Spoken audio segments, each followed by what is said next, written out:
Hello, good afternoon, Mr. Toby. I have one question. Most of the MRI centers I have seen, the door to the magnet room is outside the room so that MR technologists are unable to view the entry and exit from the magnet doors. So, in my opinion, it will be designed, it is to be designed like how we design in the diagnostic radiology department. Like in the diagnostic radiology, we have entry from the next to the console room. So it will prevent many MRI accidents. What is your opinion? I agree. I think one of the most important jobs of the MR radiographer is to control access into the MRI room. If seated at the console, the radiographer can't have a direct line of sight to the door to enter the MRI room, then he or she really can't do one of the most central parts of their job in terms of protecting the safety of patients and protecting the MRI equipment. So yes, I am a strong believer that seated at the console, the radiographer should be able to directly see the entrance to the MRI room. And if a facility is laid out such that there is no line of sight, that the radiographer can't see who may be entering or exiting the MRI room, then some remedial action, whether that's a closed circuit video or putting a window in a wall to help facilitate that line of sight, to make that situational awareness possible, I think that becomes really important. I think that's an excellent question. Anyone from the panel would like to give the Indian perspective? Anything to add on?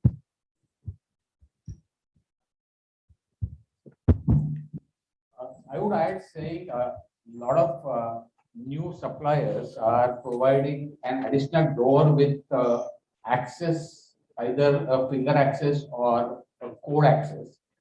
That also helps quite a bit. So only a limited number of people can open that door.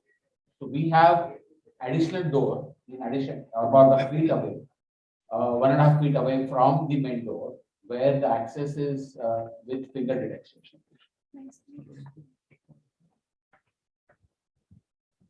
Only limited number of people can open. So just to add an extension to this question, if a new MRI setup is being planned, do you prefer the door to be opening into the console or a separate opening? Should the room level 4 open into the console or separately? If both can be possible, which is preferred? My personal opinion is, as long as there's a direct line of sight, as long as the radiographer can visually control the entrance. I think if there's not a barrier between the radiographer's station and the entry to the magnet room door, then that seems to me to be the easiest way to go about it. However, I have seen situations, I have designed situations where a wall of windows, giving the radiographer some degree of acoustic separation, but still allowing them to have clear visualization of the entrance to the magnet room. And I think that can work. In the abstract, my answer to which I would prefer is that the entrance to the magnet room is in the shared space of the control room. But with windows, with controlling the line of sight, I think it's possible to have sort of a separate anteroom, a separate vestibule entrance for the MRI room, as long as we don't compromise the radiographer's line of sight, the radiographer's situational awareness.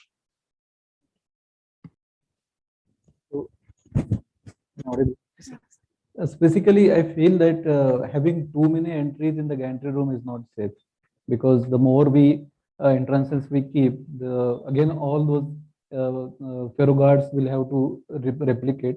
That is one. And second, having more openings in the gantry room will hamper the RF shielding. So even when we try to make the glass bigger, that also interferes with the RF shielding. So it is technically important that we should have minimum openings in the gantry room. So one door, if it is properly guarded, I think that should serve the purpose as far as the technologists can see the patient safely. Just to add a little bit of an Indian perspective. So because in India, we do not have the culture of everybody who's entering the MRI to change into scrubs. And like we said, zoning or controlling of the console rooms is there, but not in all hospitals. So an entry from the console room into the MRI is actually causing a little bit of hazard, because who is entering, when are they entering? If the door is a little open in between who enters, would definitely be an additional hazard. So till the time it is at the line of the sight of the people sitting in the control room, the entry from a side would definitely be preferred from a practical perspective. I think we have another question from Rana. I have one question. In metropolitan cities like Mumbai and so many other cities, there is lack of space. So what are the practical constraints in regard to implementing the MRI safety? So, just to give context, Toby, there are also MR suites already there in place before the zoning was introduced. So how do you then convert them into the 4 zones? And for any new hospital where space is a constraint, or sometimes there are other constraints, what is there any other practical way of doing this? Retrofitting any design and construction on an operational MRI is very difficult, and can be expensive and can be a significant interruption to patient care. So I'm very cautious to make any general statements about, well, this is how to retrofit, the 4 zones on an existing facility, because it varies tremendously, facility by facility. I think it is vitally important that every MRI provider, every MRI facility makes a good faith effort to try and replicate as many of the functions of the 4 zone as possible. I don't suggest that means that we need to shut magnets down and tear out, doors or put new walls in. I think in many instances, that's not a practical solution. Now, when we start talking about new construction, it is entirely possible to create 4 zone spaces in a compact footprint, and not take, dozens and dozens of square meters of additional space. I recognize that particularly in urban areas, a square meter is incredibly valuable commodity in terms of, if you give a square meter to MRI, that's a square meter that doesn't go to another patient care service. And so we're dealing with a limited set of resources.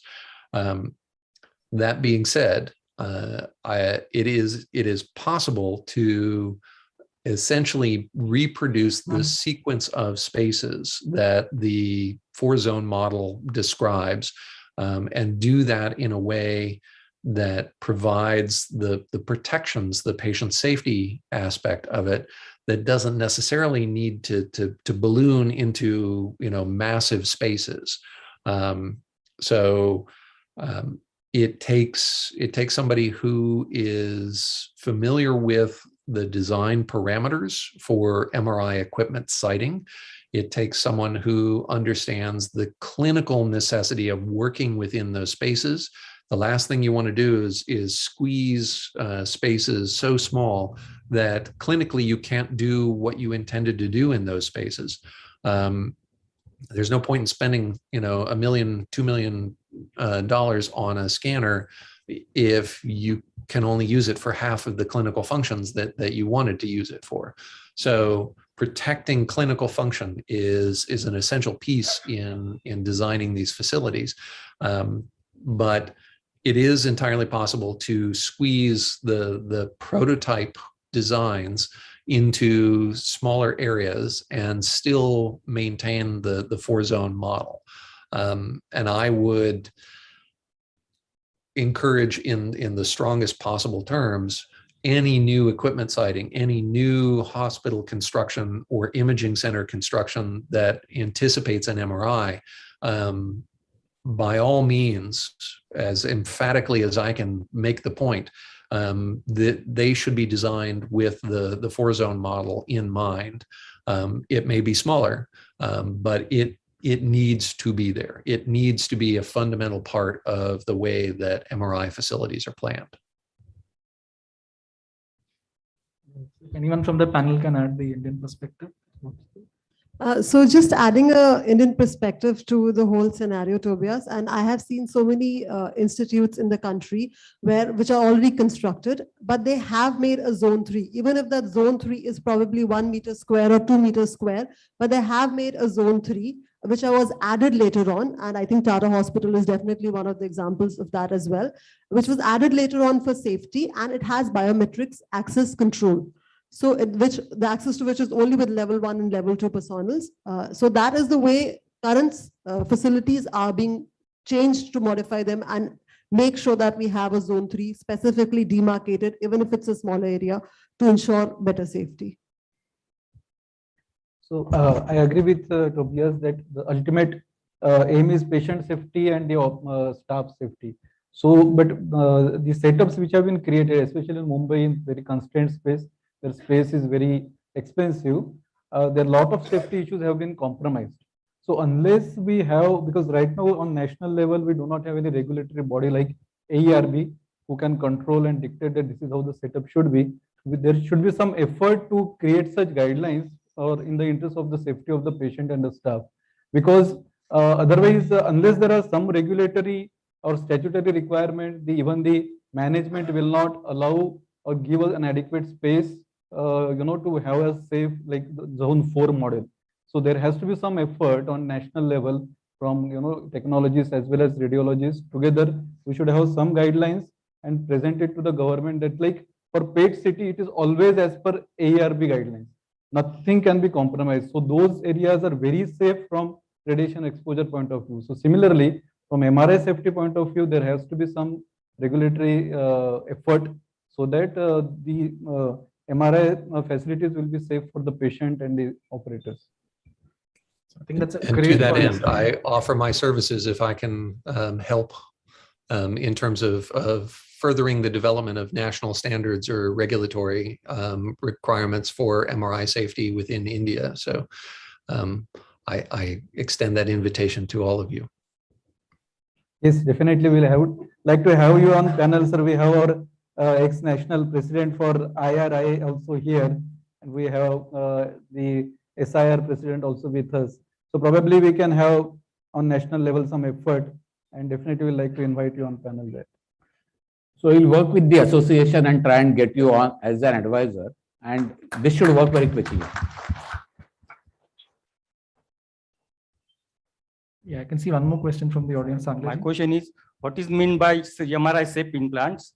How soon can such be imaged? So I think this is something which often crops up despite multiple lectures, that if an implant is there and it's like very recent implant, suppose a patient had a renal stent and suddenly developed what looks like focal neurological deficit, rule out stroke, how quickly should you image? I think this was partly covered, but let's just refocus on this because this is a commonly encountered situation. So I will offer the thought that for MR conditional devices, the device, if it doesn't have an indicated waiting period post-implantation, that means that there is no mandatory waiting period and that the patient can be imaged immediately post-op. Now, if there is no MR conditional labeling for an implant or device, then it really requires a risk assessment to identify what potential risks there may be associated with MR imaging. if the implant or device is wholly non-ferromagnetic, it is completely titanium or nitinol or 316L stainless steel, just being a few materials or metals that are frequently used in implants and devices. If it is wholly non-ferromagnetic, that means it's not going to experience the translation, the attractive force, and it's not going to experience the rotational force or torque force. And those are the forces that we're concerned about, that a delay after implantation, would scar in that implant or device, would help prevent it from moving. If it's not going to move because it's non-ferromagnetic, non-magnetizable, then there's no safety benefit from delaying the patient care. So we can look to the label. Does the label indicate a waiting period post-implantation? If we have an MR conditional label, but it doesn't specify a waiting period, then there is no waiting period. Scan immediately. If we know the materiality of the device, even if there is no MR conditional label, we can make some deductions about what the potential risks are based on the material properties, and whether that material is magnetic or magnetizable or not. If the material is non-magnetic, then there is no potential for torque or translation, which is what the scarring in process is designed to counter. So again, if the material is non-magnetic, there's no safety benefit to delaying MRI care. So we have a musculoskeletal radiologist, probably Amit. Have you encountered such situation where patient has some implant and he has got some burns or some restriction for imaging? Basically, we have to see if there is an implant, then we have to divide basically into two categories, whether it is an active or a passive implant. Active means it is having programmed devices, or it is like an cochlear implant, or it is a programmed ventriculoperitoneal shunt or something like this. And passive devices where it is a aneurysmal clip, it can be an implant, it can be a K-wire, or it can be some prosthesis that is placed in this thing. So probably by 3 to 4 weeks or 6 weeks of the time, it will get epithelialized into the tissue. After that, into the orthopedic implant, it will not create an issue if we don't have any information about the safety or MR conditioning. But if it is a microscopic clips that has been placed around the vessels or around the aneurysm coiling, that might be a safety issue and that we have to be taken care of. But otherwise, we haven't seen, we have almost imaging around last 10 years, we haven't found any issues. Bigger prosthesis, like there is a replacement of the full femur or the full tibia or something like this, we haven't found any safety concern in them.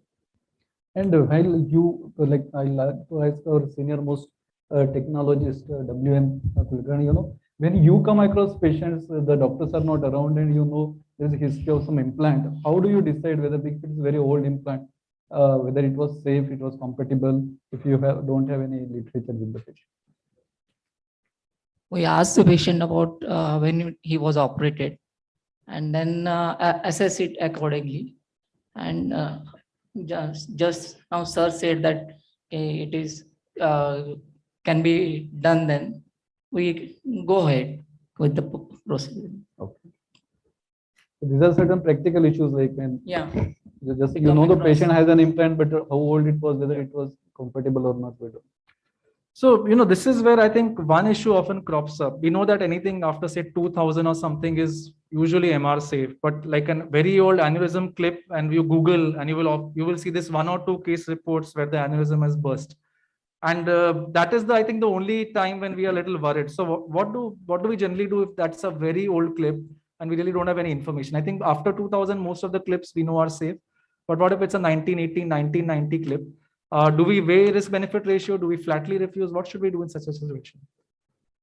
So I completely flatly refuse. Anything which is before 2000, we just flatly refuse. Tell them to go for CT. We have to always weigh the benefits of doing MRI, and majorly they are not. So taking that risk is not really worth it. something that is known or something that can be found out.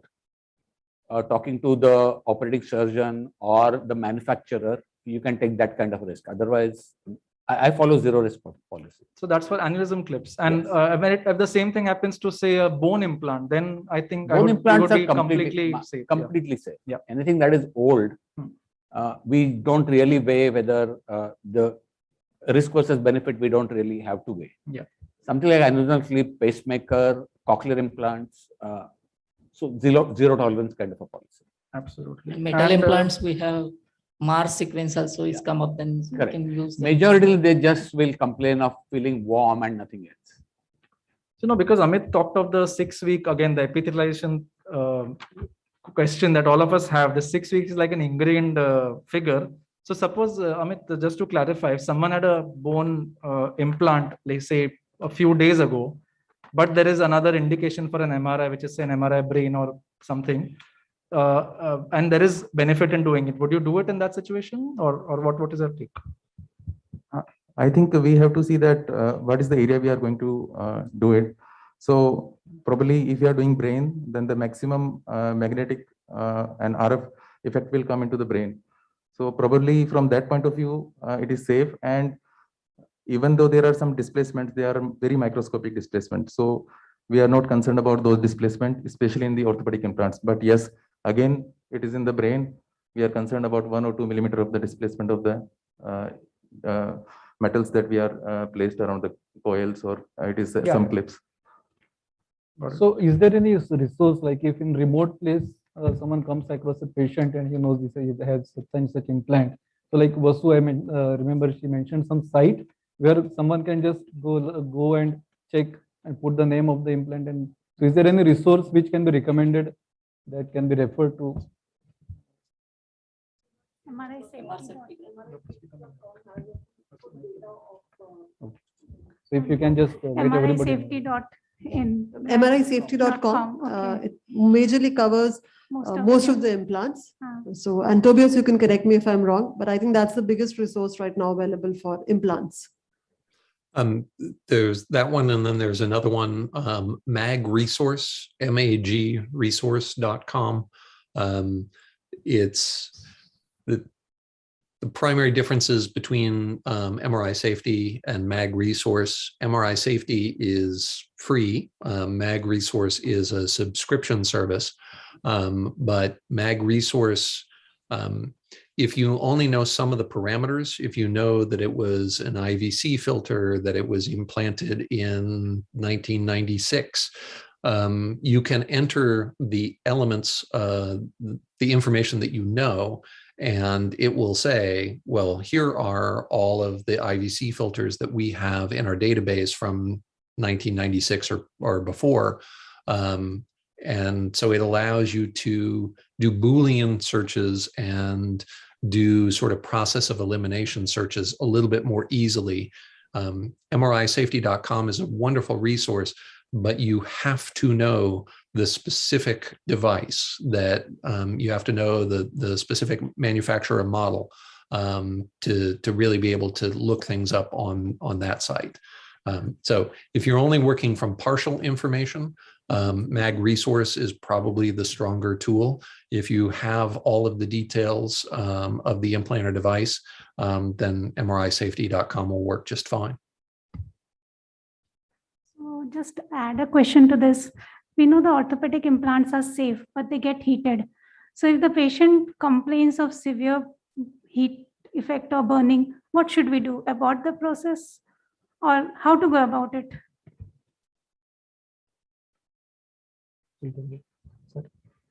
Yeah, so we try and minimize the sequences. As soon as the patient tells that they're feeling warm, we get the patient out of the magnet, see whether the sequences that have been done are good enough or no, or minimize, add 1 or 2 and then finish it. So minimize the time, and also try and use sequences which use minimum RF deposition in the patient. We also tried reducing the weight of the patient. So actual weight maybe say 70 kilos, you write 40 kilos, RF deposition gets less, and they feel less warm. I don't know if somebody wants to add something to this. Hello. So regarding the heating of the implants, I have one query that which on higher Tesla MR it is safe or on lower Tesla MR for 0.3 and 3 Tesla? Very clearly, it is lower the Tesla, lesser is the RF deposition, and lesser is the feeling of warmth to the patient. Okay. There's one caveat to that, and that is that absolutely lower SAR means lower, general warming of the patient, and you get lower SAR at lower field strengths for the same flip angle. However, there is a peculiar aspect of radiofrequency heating, resonant circuit heating, which means that there is a specific antenna length at which an electric conductor will experience dramatic heating, and the length varies by radio frequency and Lamore frequency. The RF frequencies that we use vary by field strength. So at lower field strengths, it takes a longer and longer object, a longer and longer antenna to experience resonant circuit heating.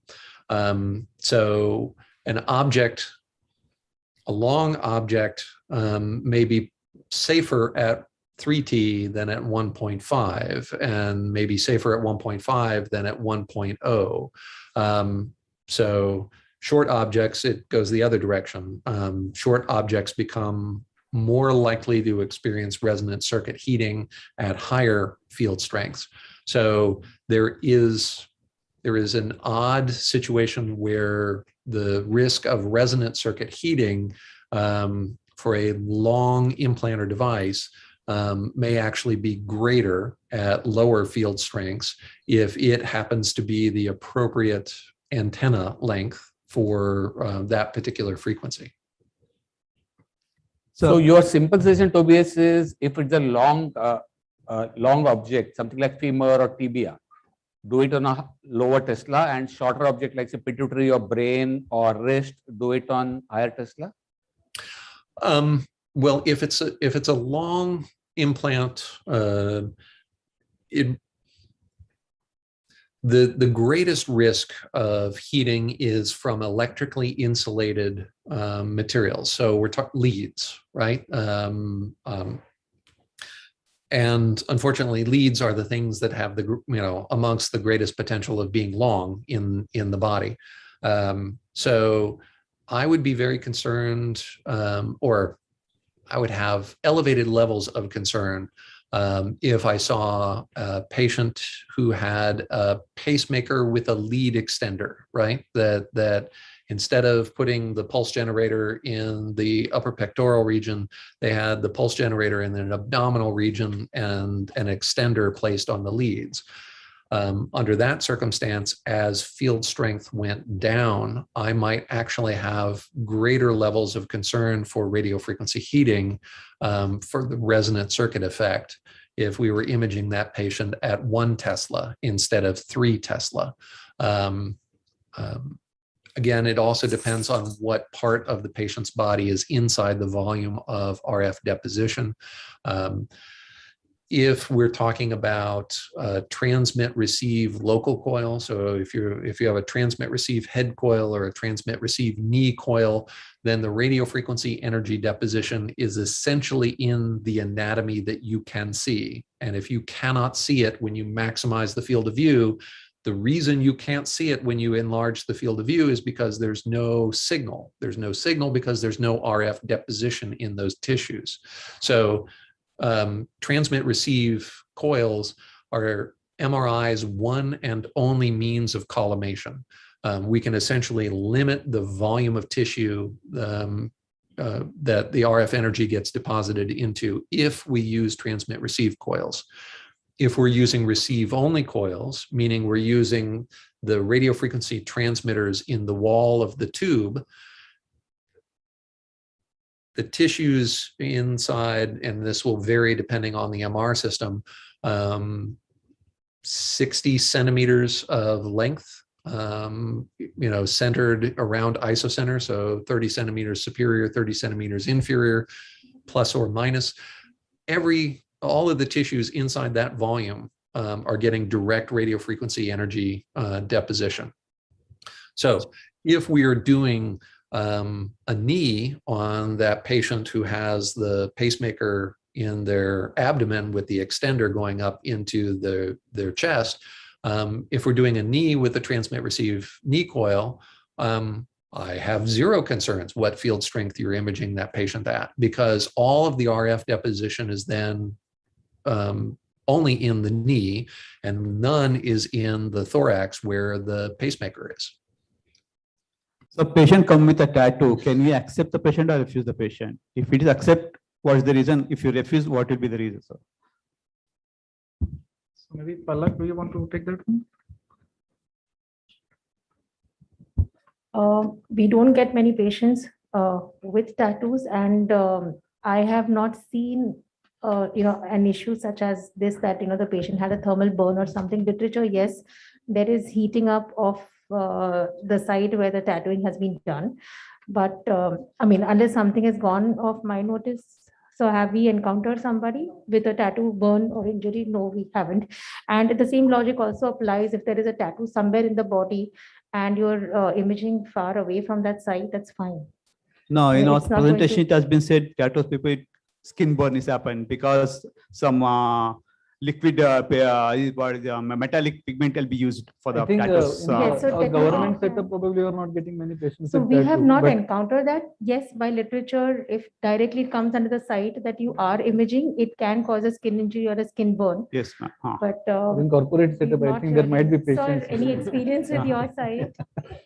So we do get a lot of patients with tattoos, but I've never had a All fancy complaint like that. tattoos. So simple tattoos are Some of the articles, it shows that in iron oxide, they're using some of the things because of the tattoos and all. The case, they make use the wrong diagnosis also.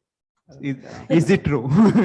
probably Toby's will have the maximum experience on tattoos, not Probably it will so much. also depend upon the size, the extent of the tattooing also, and the Tesla, the gradient and the RF pulse we are using it.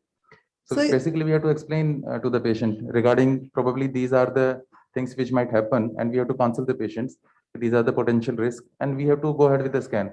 If there is no issue, it's okay. If there is an issue, they have to put an alarm and then we have to notify. If the patient is the intolerable with a small EAT also, in that case, is there any alternative method to do the scan for that patient, sir? So I think what Dr. Deepak Patkar said was a very good suggestion of altering the weight and the timing and the sequencing. I think the same thing can apply. Pre-warn the patient that if you do feel extra warmth, which is disproportionate to the warmth felt in the rest of the areas of your skin, they could probably alarm and you can time your sequences accordingly. And there are also MRI cooling pads which are available for tattoo. Like they said, it is not very common because really there are a lot of factors dependent. What kind of ink was used? Color inks are more prone to burns. When was the tattoo done? Is it a dark tattoo forming a loop? So if it's a very dark tattoo done recently, which is forming a loop, which is a lot of ifs, that is a concern. And like they've rightly said, if you know about it, you inform the patient. If there is heating, if the patient feels heating, they can let you know. And there are MRI cooling pads available, which can be used. But it's doesn't happen that frequently. Okay, in that case, is there any mandatory to in the screening time itself, we can see whether the tattoo is being included or not? Is it mandatory to ask the patient in the time at the time of screening?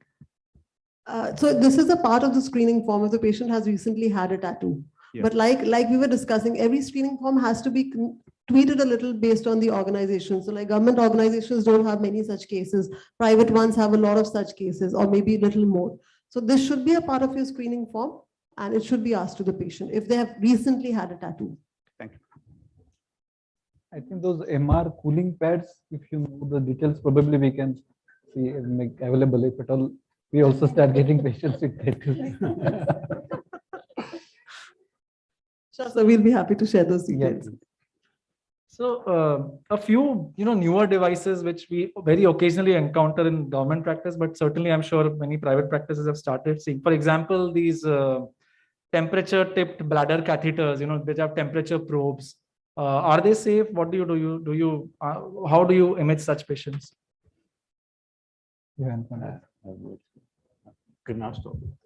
So anyone or maybe Toby?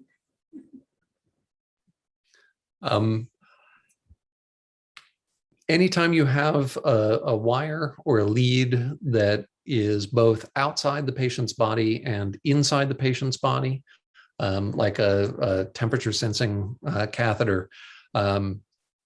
The heating properties become very complex to anticipate, because the same wire that heats at 1.5, if it's inside the human body, if it's outside the human body, won't experience the same level of heating. And so when you have leads or wires that are simultaneously in the body and out of the body, it makes the modeling and the forecasting of heating effects very difficult to anticipate. So if the cath, the temperature probe, is going to be inside the volume of RF deposition, then it becomes very important to get from the manufacturer the information about the MR conditionality, because they will have done the testing that will, give you a degree of confidence. If it's wholly outside the volume of RF deposition, then I would not be concerned with respect to heating as a potential effect. So part of it is positional. What anatomy are we doing the study of? What anatomy, as a result of what we're doing the study of, what anatomy is going to be getting radio frequency energy deposited in it? Are any parts of the implant or device inside that volume receiving RF deposition? And if the answers to those questions are no, it's not receiving any RF deposition, then for me, the heating concern essentially disappears. So at that point, I'm not terribly concerned about MR conditional labeling with respect to heating. Obviously, we don't want to, bring highly ferromagnetic materials into the MRI environment. But specifically from a heating risk, will it be exposed to RF energy? Does the manufacturer provide testing and labeling information specific to allowable RF exposure? If it's not exposed, don't worry at all. If it is exposed, follow the manufacturer's instructions. And similar rules for say a Swan-Ganz catheter or other similar catheters with circuits?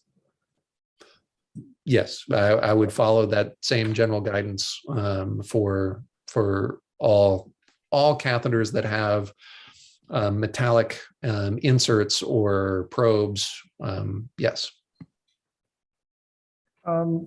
So one more question, just to hammer on the point. This was actually someone, I had received a call from Bihar who had a bullet in the vertebral body.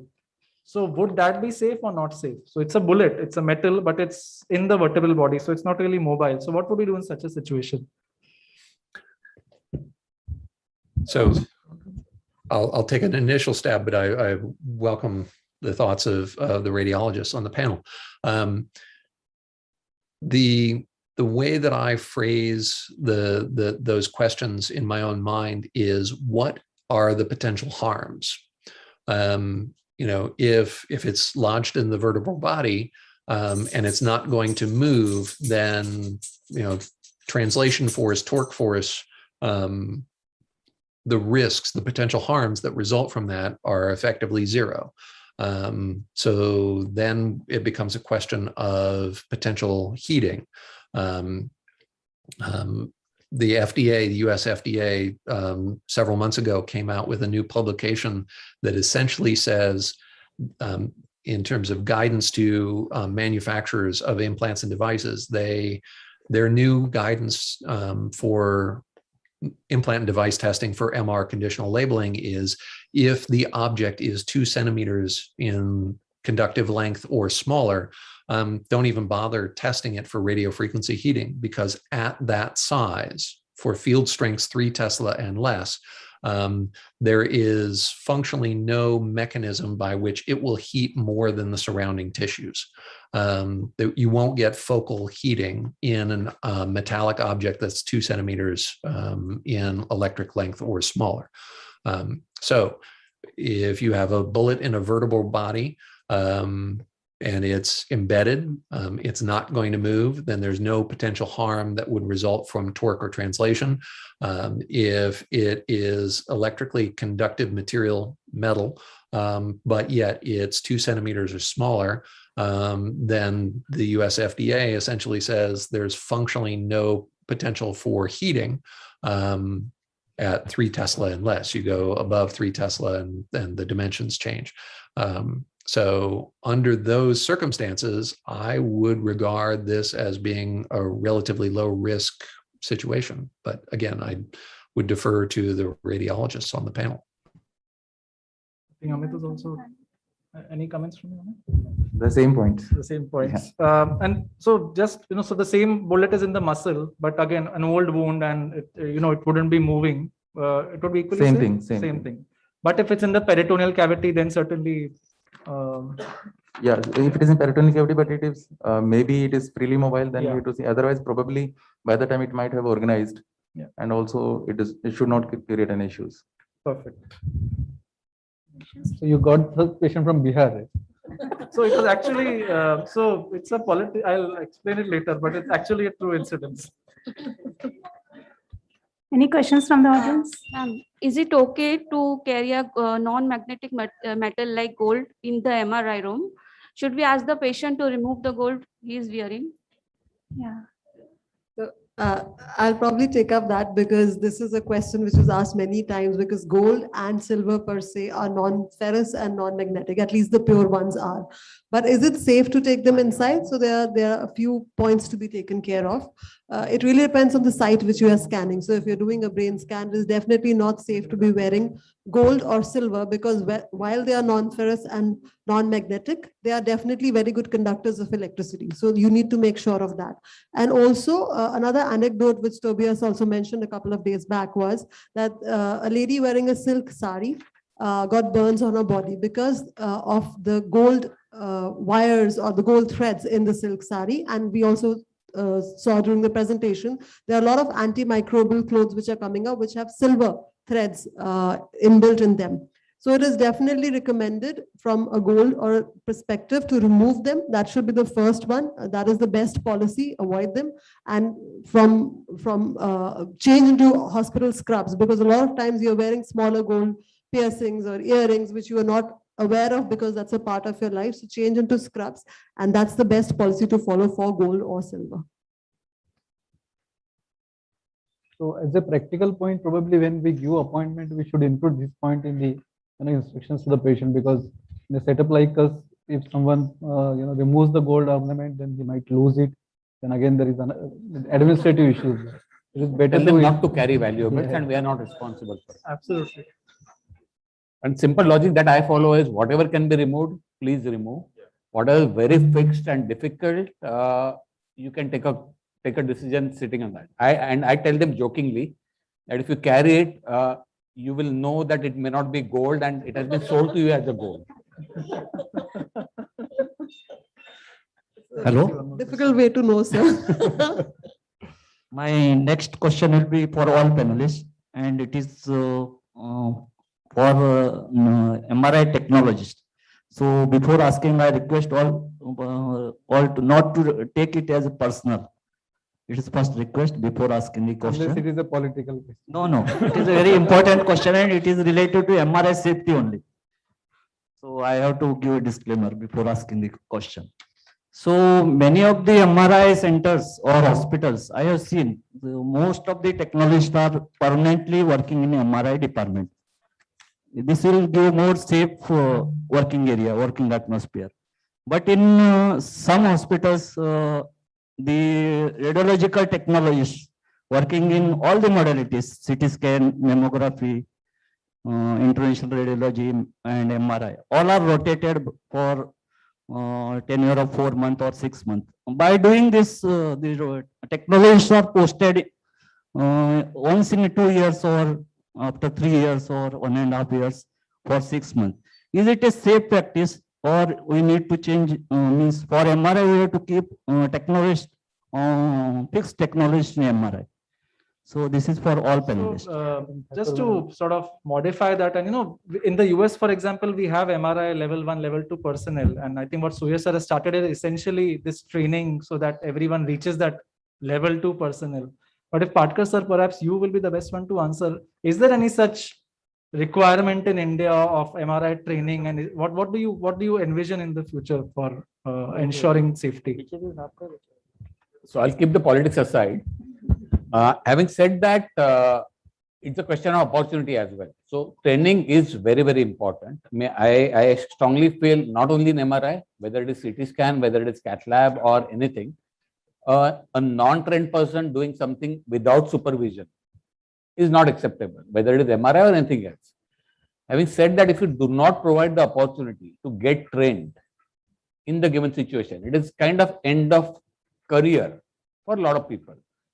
So get them trained, make them work under supervision, everybody in the department, and give them opportunity to, because for technologists, although practically it is not true, they feel MR is like getting a PhD and X-ray is like passing 12th. That's not true. A good technologist is a good technologist, not so good technologist is not so good technologist.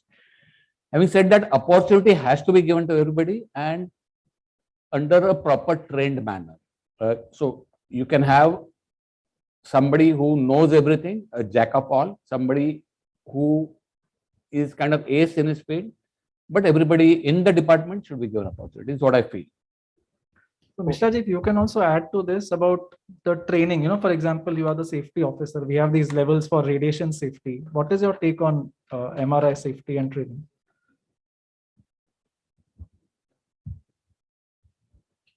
Of course, as Dr. Patkar said, we should have every now and then, we should have such workshops, such CMEs, conferences and seminars, webinars, and update the knowledge of the radiographers.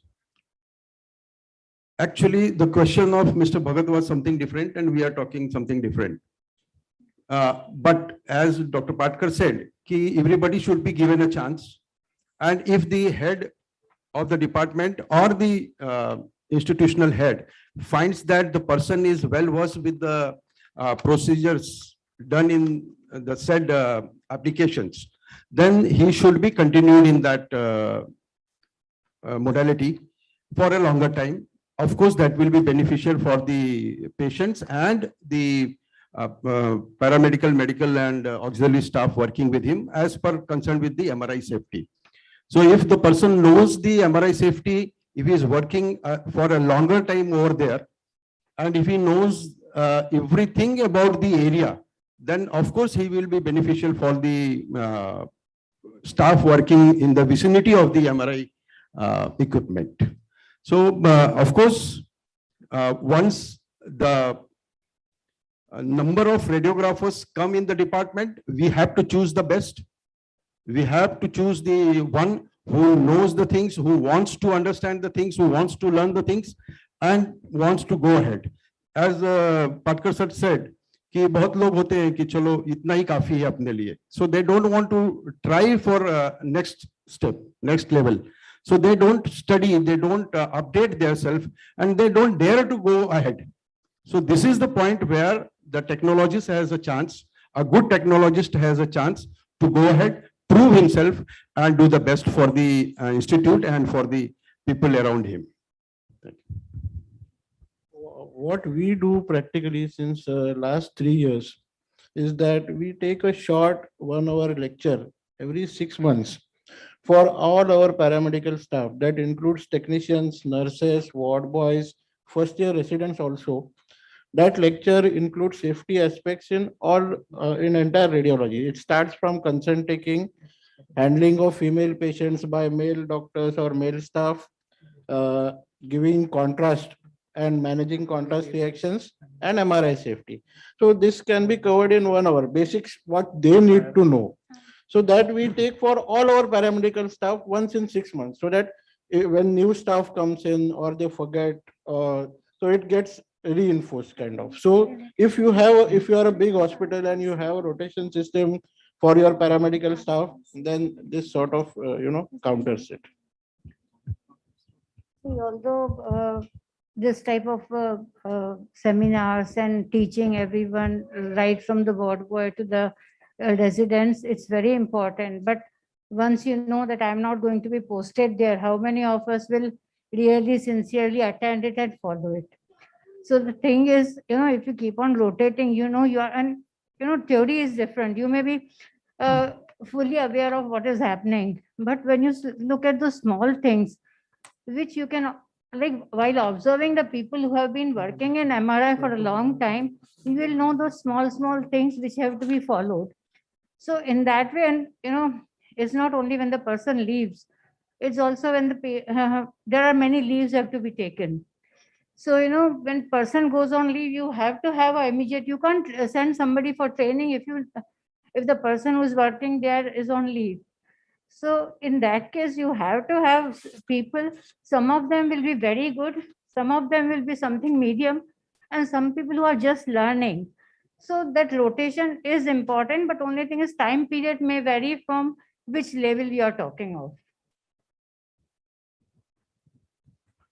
Basically, this comes in our institute, Mr. Bhagat. So let's, because we have a lot of other questions also. So let's just go ahead and, there are a few questions on unconscious patients. I remember this happened in KEM, unconscious patient without a Foley's, and the patient wetted, and essentially the machine was, I think the machine stopped working for a day or two.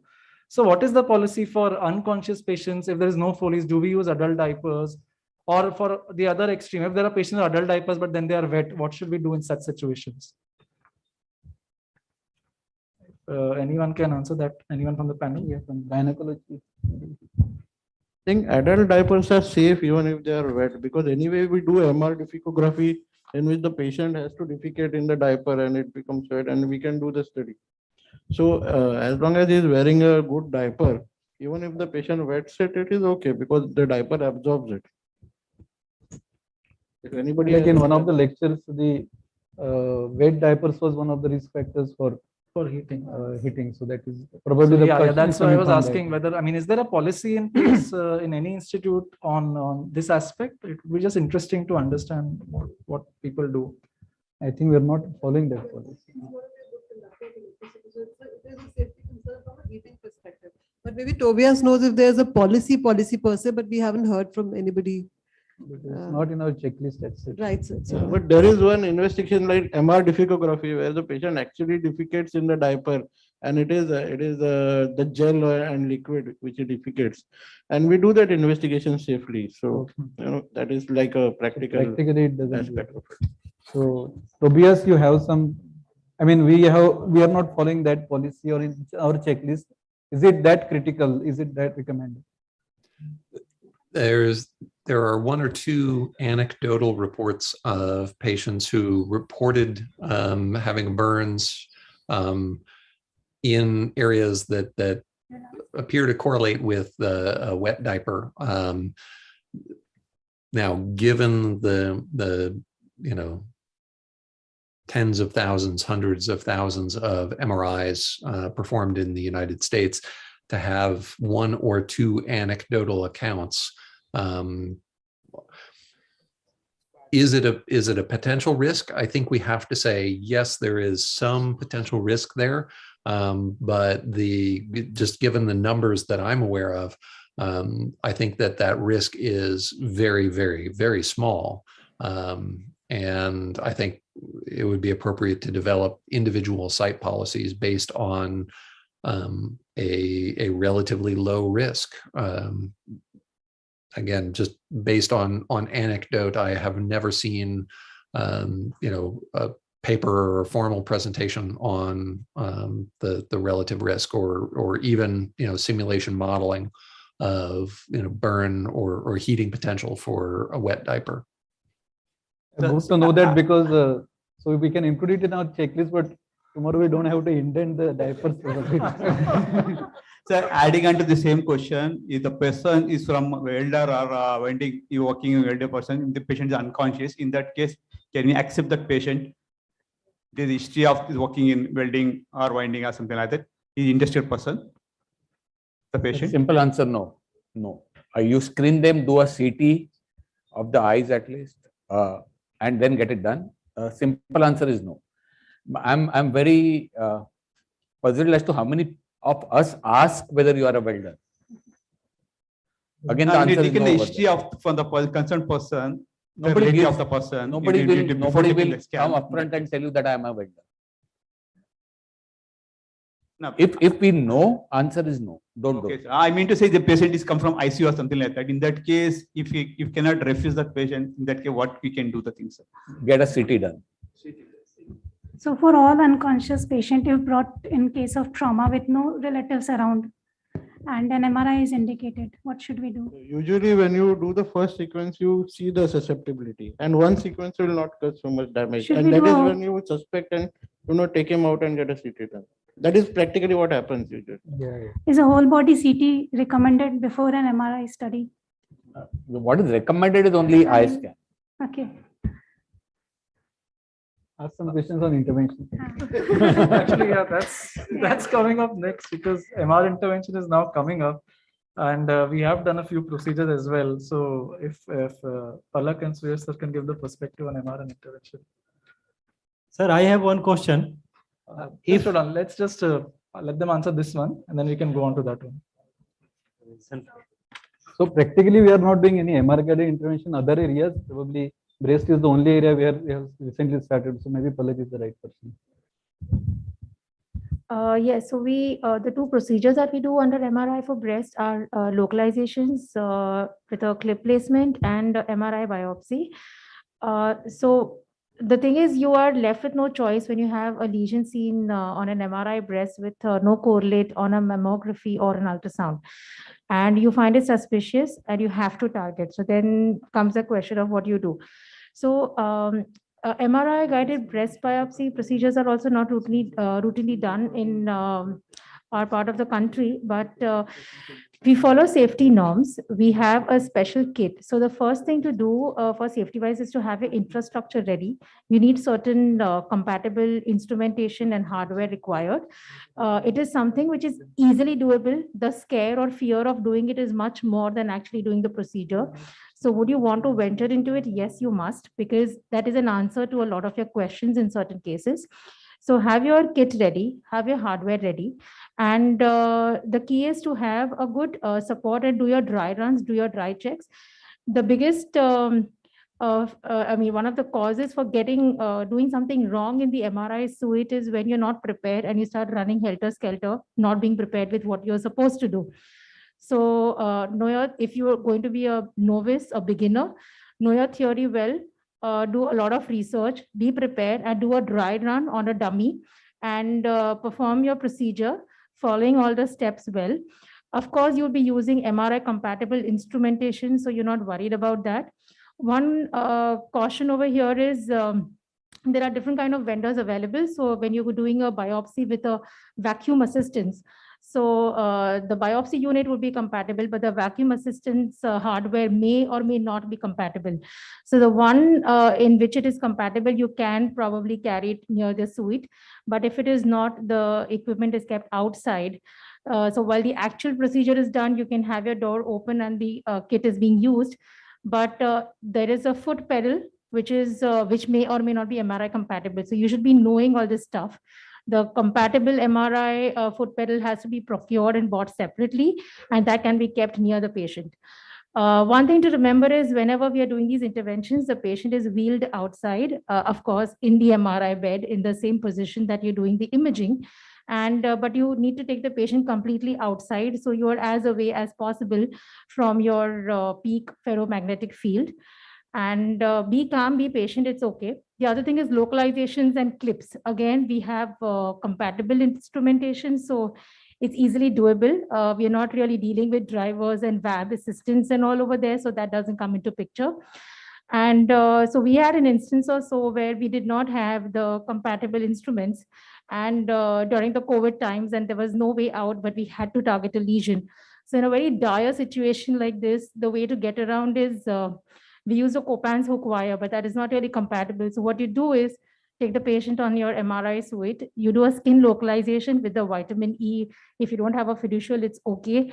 And once you have a very good skin localization cross-checked on an MRI, the patient was wheeled out of the level 4 into the level 3, into the zone 3, and then we placed the Popans hook wire. So meaning to say you can tweak around and we still got a good positive outcome. You need to work around your situations and be careful and patient and be well experimented and well practiced before you go in with the patient. The classic Indian jugaad at work there. Palak. Absolutely. So, we talk a lot about, I think it's covered the clothes, the vests, which are having all these silver, etc. And usually our focus is on the patients. But, the two incidences which happened in Sweden were both actually MR trained personnel, and they still got stuck to the magnet. One had a vest, one had some ankle band. So what is the suggestion for people who are working in MRI? Should we also change into scrubs every day, or what does the general practice for people who are working in MRI every day? So as a procedure which is recommended, yes, definitely it is recommended to change into scrubs for all personals who are entering zone 3, zone 4. But from a practical perspective, if I say that is possible or doable, then definitely in India, I have not seen, I don't think I remember any facility where everybody inside the MRI has changed into scrubs. What can definitely be done is have those restricted accesses, and if possible, have a ferromagnetic screening detection system which can be used. So that also answers a lot of questions about safety when you have changing personals or changing MRI technicians. Because when you have a system process-driven facility rather than a people-driven facility, it is much easier to control things. So that detection will at least try and limit the risks of people getting something accidentally. But recommended definitely is to change into scrubs. So on a lighter note, I will say that it was very difficult for technologists to ask for changing, but COVID made it very easy. So after COVID, everybody wants the changes. Everybody is changing. So that has made it a little safer. So because you talked of the ferromagnetic detection, what is detected and what can be missed on the ferromagnetic? Okay, so ferromagnetic, let me take a minute to define what ferromagnetic is. So it will only detect material which has ferrous content. So like there are a lot of metals, and like we said, silver and gold are also metals, but they do not have a projectile hazard. So ferromagnetic will only detect materials which have a ferrous content, and those will be detected. This could be as big as your wheelchairs or your trolleys, which can be detected very easily. And even in case of, like there was a question on somebody working as a welder. So even in case of smaller ferromagnetic objects inside the body or implants which have a little bit of ferromagnetic content in them, those can be easily detected by ferromagnetic detectors. Different systems are available for those to be put on your MRI facility, which are used to detect more of projectile hazards. And for implants, there's a different set of systems which are available, which are specifically meant for implants and very small ferrous contents. So Even they'll only detect these, ferrous. Clothes with these spandex, etc. So even that will get detected? Ferrous. That will Ferrous, get detected. yes. Okay. So there was one question from the audience. I'm sorry, I forgot to ask. If any incident or accident happens, either anything gets stuck or there is burn, what are the protocols that should be followed by us? So I think we have two stalwarts here who are actually experienced this. Thakur madam and probably Vipul has handled, so they can give their first-hand experience.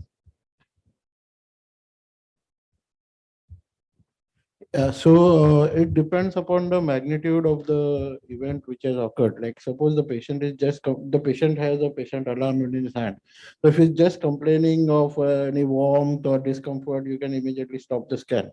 Now, if a major event has occurred, like something has got stuck inside, or some ferromagnetic object has got stuck inside, then immediately we should already have protocols in place to decide what to do when such a thing happens. So the first thing which we have to access is the safety of the people inside the magnet room. So there may be a patient, or there may be a technologist or a ward boy or a helper. So what is the status? Are they stuck inside? Or can they be removed safely without doing a quench? That is first what needs to be assessed, and it needs to be done immediately. If they can be removed without doing a quench, then first they should be removed outside so that they are safe, and then you can call up the vendor and let the vendor do whatever needs to be done. Now the problem arises when the patient is stuck inside between the ferromagnetic substance and the machine. Then you should call the doctor, who are the resident or the senior doctor who is there. He will assess the situation, and if he feels that there is danger to the life of that person inside, then we should go ahead with the quench. And the priority should be to remove the person outside, and then you can call the vendor. But this has to be decided by the organization in advance, in which situations a quench should be done and who will be doing the quench. So who should do the quench? First the doctor, the technologist is usually there in the console room, but some doctor, some resident doctor or senior resident, or if it is usually such incidents, usually in our experience, they happen during off hours, like during holidays or at night. So, the senior doctor should not be there, but at least a resident doctor should come and assess the situation, whether there is danger to the life of the person who is stuck inside the machine. So for everybody's information, can you elaborate what are the implications of quenching? Like why we think so much before quenching? So implications of quenching, one which we know commonly is that the machine may be permanently damaged. Even if the machine is not permanently damaged, there will be a significant cost to refill the helium and to ramp it up again and to do the homogeneity and everything again. So there is a significant cost attached to it. But of course, you cannot compare that cost with the cost of a life. So life comes first. Secondly, if your quenching is not proper, then the gas may leak into the console room itself. And then the person who is stuck inside may suffocate. But then we have to assume that, the quenching will happen because we are trying to save the life. So what we can do is you keep the door open, the console room door open, and then do the quench. Preventive maintenance, probably this quenching needs to be checked regularly. Yeah, but I don't know whether they do that, because the quench pipe is, it is set out somewhere, and then nobody actually looks into it.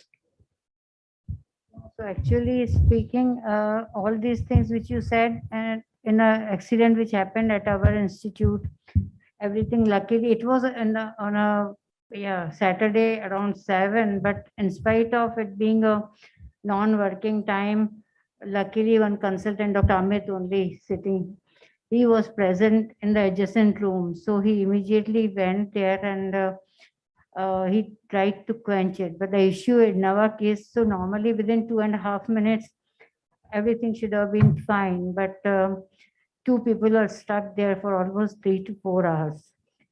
So the thing was, because the vendor had normally that quench button is connected through a connector, is connected to the magnet, and which as soon as you press it, the helium has to go out. But in this case, the connector was left open. It was not connected to the equipment. So because of that, nothing happened by pressing the thing. And initially, even the company people were not aware. So the people who came initially, they tried to do things, couldn't do. When the senior people came and they brought the way how to connect that to the equipment, the things happened. So it took almost 3 hours and people were stuck there. So what we are talking of is, before the quenching, till quenching, it is in our hands. But even it is a thing of the companies have to be more careful, and at every servicing, they should check whether the things are connected. And second thing is, if they are not keeping it connected, the end user should be informed that this is the condition. Actually, in case of any emergency, the first responder will be the technician who is present over there and the ward boy or the nurse who is present over there. So they should be knowing exactly how to do it, and they should be trained. And as I said, we reinforce it every 6 months, because they should not forget. Because the seniors may be knowing it, but they are not the first responders, and these decisions have to be made on the spur of the moment, within 30 seconds, within 1 minute, some decision making has to happen. So the first responders should be capable of, at least assessing the situation and taking some sort of, provisional decisions. And what about the legal and administrative problems that you faced in this incident? So the law is very clear in this regard. There is a principle in law, at least in India, called res ipsa loquitur. It is very clear. That is, if certain kinds of accidents happen, then it is assumed by the law that the people in charge are liable. So normally in law, if somebody is accused, he is supposed to be innocent until proven guilty. But here it is opposite. The person in charge is assumed to be guilty until he proves himself to be innocent. So we don't want to go there. We have to prevent these incidents at all costs. And suppose such an incident happens, then we have to show that in the immediate aftermath, we have done everything possible according to protocol to try and mitigate that incident. But the law is very clear. If this accident happens, we are to blame. I think we should have a proper SOP for quenching. It should be clearly displayed in the MRI, around the MRI console, so that everybody knows that what are the steps to be followed. So for quenching, and also a proper SOP for any other kind of emergency. So in case of a cardiac arrest, in case of any other problems, quenching is definitely the extreme one of it. But for other processes also, other emergencies also, an SOP needs to be defined, which needs to be put up, and people need to be trained accordingly on those as well. So what we are again coming to is the proper training and probably the credentials. So as even Mr. Bhagat was also asking, who should work, who should be allowed to work? We should have some credentials that after passing this level of exam or this particular kind of level of training, these are the people who are authorized to work in MRI. Because keeping the administrative and political part aside, like we allow the person to drive a vehicle only after he gets a proper license. So similarly, the life of the patient as well as the operators is very important. So only those who have got certain level of credentials should be allowed to work, and the others should be trained over a period of time to have the backup staff.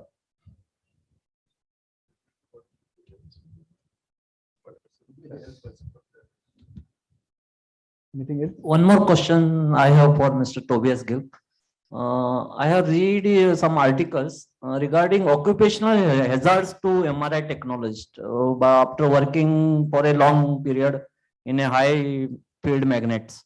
So they have written that some may get depression after some years, and some may get short-term memory loss. So what is your opinion on this? I'm aware of one study that Dr. Kanal did where he sent questionnaires to technologists and asked a number of different health questions. And as a result of that study, he found there was no significant difference between MR technologists and other people who just work outside the home with respect to health concerns or health considerations. Now, that was essentially a survey voluntary report, and I think he did this 25, 30 years ago. So there may be more contemporary concerns, but just based on the data that we have, there's nothing that really points to long-term exposure health concerns for technologists, radiographers, or anybody working in the MR environment. I know that there are sort of persistent concerns, and I think people are justifiable in asking the question, but I'm not aware of any evidence that actually suggests that there are long-term health consequences to people from working around high-strength magnetic fields. Anyway, in the COVID times, just working in any health facility itself is having a lot of psychological issues for everyone. But I think to just end this, sir, because Surya sir also talked about this being a systemic thing which should happen all over the country. If Patkar sir could talk about the way forward, we've talked about the need for having accreditation, of having level of personnel, of having continued medical education. How do you see this going ahead in the future, sir, in India?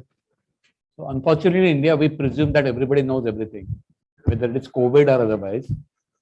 So everybody will have treatment for COVID, whether it is your Ayabai or ward boy going up to your MD. Having said that, I always tell everybody that accidents happen only once. You do your job very well for 30 years, 35 years, 40 years. One blotch like this, one goof up like this will spoil your career forever. So you have to be kind of, pilot cannot make mistake, a driver cannot make mistakes. Similarly, a technologist or radiologist cannot make mistake. That should be your dictum. We get up from a sleep and you have to do a procedure. It has to be done in the same manner, whether you have worked for 8 hours, 8 years, or 80 years. And unless we do that, we are going to face a disaster once in your lifetime, and that's good enough. Associations, governments, universities have to create guidelines. AERB did not exist 20 years back.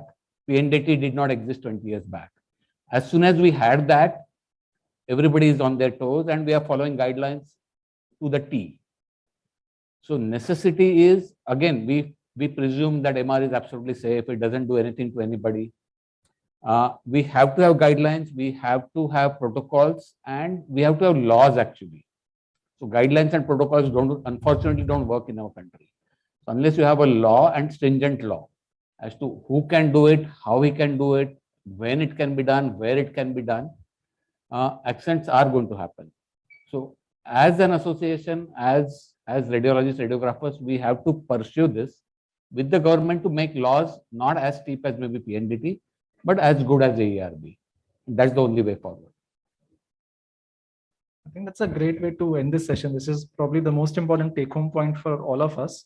And a huge thank you to everyone for taking the time out. And I know it's close to lunchtime, but we have some mementos to and thank close everyone. to wake up time for Tobias. So if we can